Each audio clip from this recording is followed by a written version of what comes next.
Welcome to Renewed by Faith, where we are taking a deep dive into the book of Job to look at the real reason behind Job's suffering. And today we are reading through chapter 5 in the NIV version, and we're continuing on with Eliphaz and his just kind of talk to Job. He kind of preaches to Job about some stuff. And in chapter 4, he kind of lifted Job up a bit. And then he mentioned that a spirit said to him, "Can a mortal be more righteous than God? Can even a strong man be more pure than his maker?" Kind of getting Job to think a bit about who he is and what his potential reason is for what he's going through, right? And just kind of puts it on Job to think about, hey, maybe there's some things that you could be, not really catching on to. So let's just jump into chapter 5 and see what it says and then go from there. So chapter 5, and this again is Eliphaz, continuation of chapter 4. "Call if you will, but who will answer you? To which of the holy ones will you turn? Resentment kills a fool, and envy slays the simple. I myself have seen a fool taking root, but suddenly his house was cursed. His children are far from safety, crushed in court without a defender. The hungry consume his harvest, taking it even from among the thorns, and the thirsty pant after his wealth. For hardship does not spring from the soil, nor does trouble sprout from the ground. Yet man is born to trouble as surely as sparks fly upward. But if I were you, I would appeal to God. I would lay my cause before him. He performs wonders that cannot be fathomed, miracles that cannot be counted. He provides rain for the earth. He sends water on the countryside.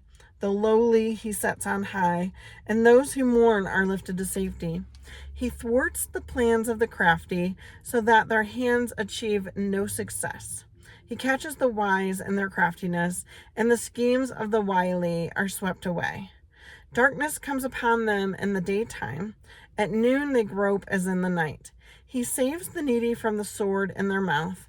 He saves them from the clutches of the powerful. So the poor have hope, and injustice shuts its mouth. Blessed is the one whom God corrects. So do not despise the discipline of the Almighty. For he wounds, but he also binds up. He injures, but his hands also heal. From 6 calamities he will rescue you. In 7 no harm will touch you. In famine he will deliver you from death, and in battle from the stroke of the sword. You will be protected from the lash of the tongue, and need not fear when destruction comes. You will laugh at destruction and famine, and need not fear the wild animals. For you will have a covenant with the stones of the field, and the wild animals will be at peace with you. You will know that your tent is secure. You will take stock in your property and find nothing missing.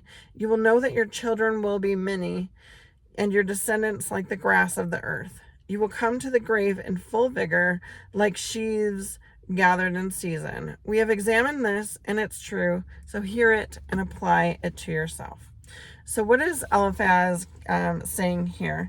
He's saying, first of all, he kind of starts off by saying he's kind of pushing onto Job, saying, "I have seen a fool taking root, but suddenly his house was cursed." So he's kind of saying that Job is being foolish and pointing that out. And then he says to him, "If I were you, I would appeal to God and lay my cause before him." Now that is good advice, right? When we are in the midst of anything, where should we turn? We should turn to God, right? And so that's great advice. Thank you, Eliphaz, for that suggestion. And then he goes on to lift up God, right? Give God glory for all the amazing things that God does. And then he says, "Blessed is the one whom God corrects. So do not despise the discipline of the Almighty." So he's making a point here saying that that's possible that what Job is going through is to teach him to, be more disciplined, or there's something that he needs refining in, or there's something that he needs to learn from this. And that is very much the case, right? There is something for Job to learn here, and it's something that we all might deal with, right? So many times I know that has happened to me, that I have been in the midst of something and it's tough, lost a job, whatever. And the first person I blame is, God, right? Why did you do this to me?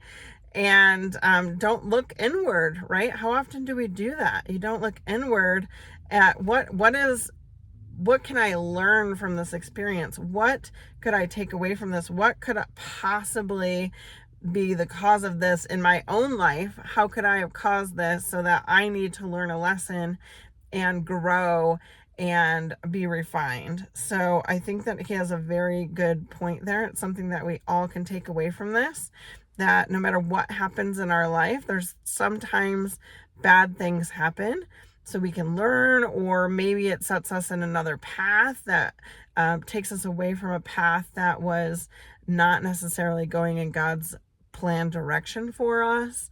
There's many, many reasons. If there's one thing that we are promised, it's that we will suffer in this life, that it's not all just supposed to be sunshine and rainbows. Jesus didn't come and not suffer, right? He came and suffered for us, and we too will have suffering. So that is a given.